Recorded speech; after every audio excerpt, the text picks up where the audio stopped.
Mitos memang erat kaitannya dengan kehidupan sehari-hari masyarakat Indonesia.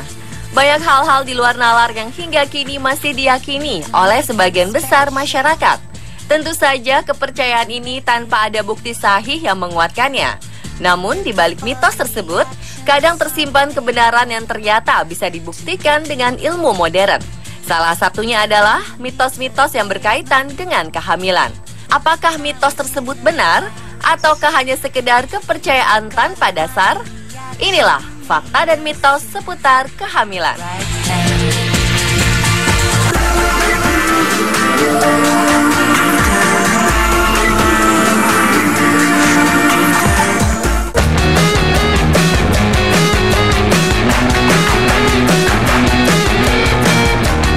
Saat sedang hamil, para ibu sering mengalami rasa gerah atau kelelahan sehingga ingin selalu minum air es.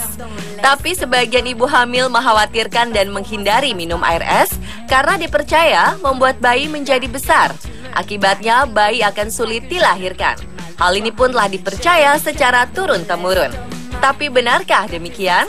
Ternyata larangan tersebut hanyalah mitos. Apa yang dikhawatirkan tersebut tidak ada dasarnya sama sekali. Minum air es tidak ada hubungannya dengan bayi akan menjadi besar dan sulit melahirkan.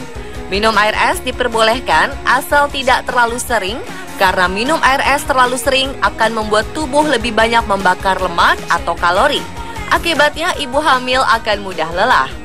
Besar atau kecilnya ukuran bayi sama sekali tidak ada hubungannya dengan kebiasaan minum air es. Karena biasanya bayi besar disebabkan karena faktor penyakit turunan seperti kencing manis atau diabetes. Yang berbahaya adalah jika air es tersebut dicampur dengan sirup. Kandungan gula berlebihan dalam sirup akan membuat ukuran bayi jadi besar. Tidak hanya sirup saja yang mengandung gula berlebihan, tapi banyak jenis minuman maupun makanan yang mengandung kadar gula lebih. Ibu hamil harus waspada dalam mengkonsumsi gula dengan membatasi asupan minuman tinggi gula.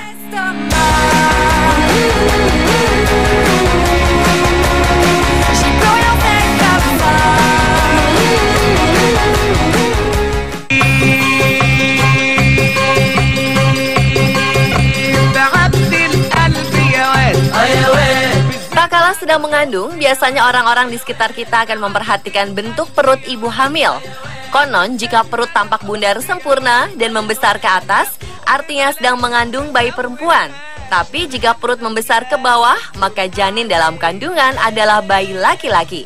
Kepercayaan ini ternyata berdasarkan kepercayaan kuno masyarakat Inggris yang menyatakan kalau laki-laki harus mandiri. Itu sebabnya posisi kandungan lebih condong ke bawah. Sementara perempuan butuh perlindungan, jadi posisi kandungan terangkat ke atas agar lebih mudah dilindungi. Benarkah kepercayaan ini? Sayangnya hingga kini belum ada satupun penelitian yang benar-benar membuktikan bahwa fisik calon ibu bisa digunakan sebagai alat untuk memprediksi jenis kelamin bayi. Bahkan meski menggunakan bantuan USG yang dilakukan secara berkala, hasilnya belum tentu 100% akurat. يا ريت ما كنت شفتك يا ريت سرقت حبي خطفت قلبي ومرة واحدة عني اختفت.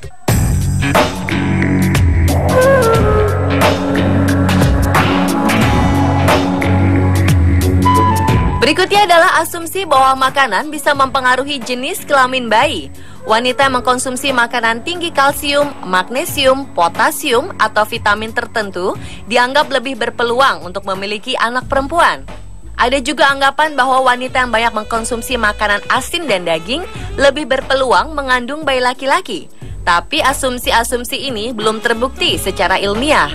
Membatasi konsumsi makanan tertentu dan lebih banyak mengkonsumsi makanan lain membuat calon ibu beresiko kekurangan nutrisi yang dibutuhkan tubuh. Seringkali seorang wanita disalahkan ketika ia tidak bisa memberikan bayi perempuan dalam keluarga. Hal ini sebetulnya sangat ironis, karena sebetulnya sperma ayahlah yang menentukan jenis kelamin anak. Jenis kelamin bayi ditentukan oleh tipe kromosom dari sperma laki-laki yang bertemu kromosom dari sel telur wanita. Selain jenis kelamin, kromosom juga menentukan ciri-ciri fisik manusia seperti warna mata, rambut, hingga tinggi badan. Kombinasi kromosom X dan kromosom Y membentuk jenis kelamin laki-laki. Sedangkan kombinasi dua kromosom X membentuk jenis kelamin wanita. Tiap sel sperma akan mengandung antara satu kromosom X atau satu kromosom Y. Sementara tiap sel telur wanita mengandung satu kromosom X. Saat terjadi pembuahan, sperma-sperma yang mengandung kromosom X maupun Y secepatnya bergerak menuju sel telur. Namun hanya ada satu sperma dengan salah satu kromosom yang akan bersatu dengan sel telur dan menjadi janin. Namun sebetulnya pemilihan makanan sebagai penentu jenis kelamin tidak bisa disalahkan begitu saja. Sebagai contoh, jika ingin punya anak laki-laki harus memperbanyak makanan yang bersifat basah yang dapat menciptakan lingkungan baik untuk kromosom Y seperti ikan, roti putih, kue kering, sup krim, dan lain sebagainya. Adapun jika kita ingin memiliki bayi perempuan harus banyak mengkonsumsi makanan yang bersifat asam seperti buah-buahan, telur, es krim, dan lain-lain.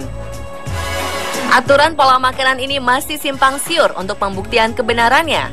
Karena itu, sebagian ahli gizi menyarankan agar tetap memperhatikan kesehatan bayi daripada memaksakan diri untuk diet dengan makanan tertentu yang masih belum diketahui pasti.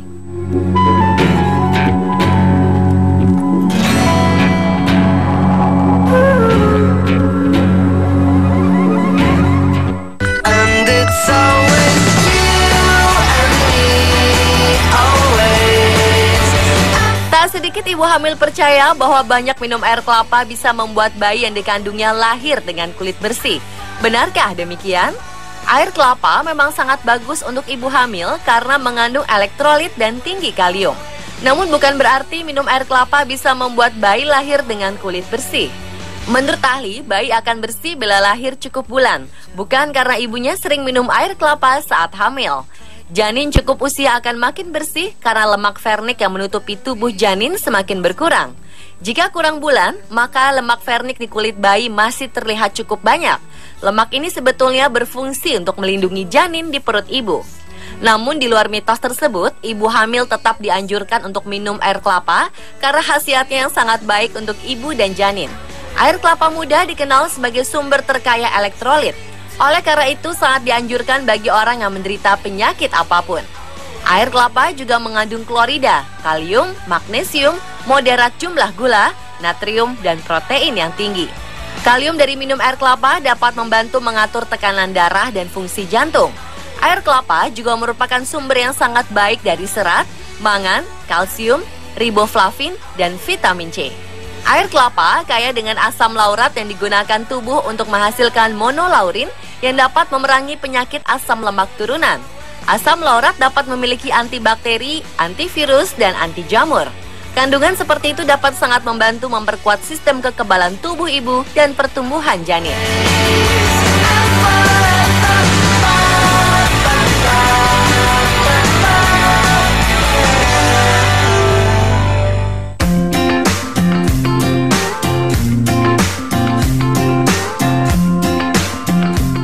Durian dan nanas dikenal sebagai dua buah makanan yang pantang dikonsumsi oleh ibu hamil.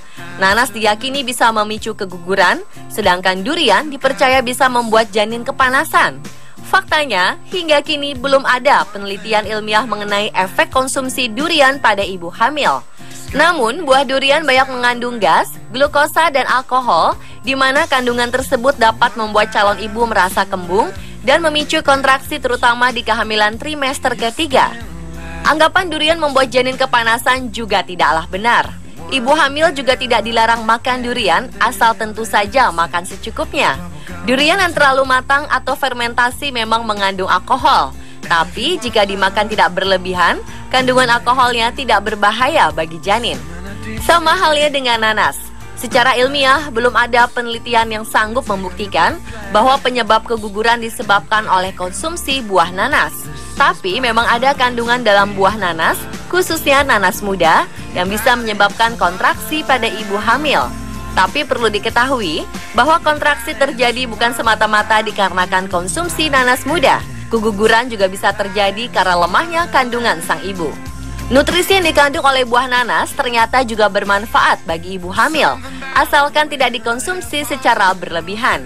Konsumsi nanas 1 atau 2 potong kecil saja sudah cukup bermanfaat melancarkan pencernaan ibu hamil yang sering mengalami konstipasi. Though I might leave to find it, I'll never let your head hit the bed without my hand behind it. You want love? When we first met, it wasn't what you said, and still I love you like mad. I love you. Sebagian ibu hamil mendapat larangan untuk mengkonsumsi makanan pedas karena konon makanan pedas bisa membuat jabang bayi botak atau kelak memiliki rambut tipis. Makanan pedas juga tidak akan menyebabkan bayi memiliki rambut tipis. Lebat atau tipisnya rambut tentu saja tergantung dengan gen yang dimiliki oleh ayah dan ibunya.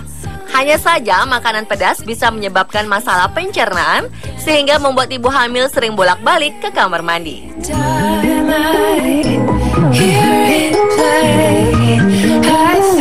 Pemirsa, itulah mitos dan fakta seputar kehamilan versi On The Spot. When I heard it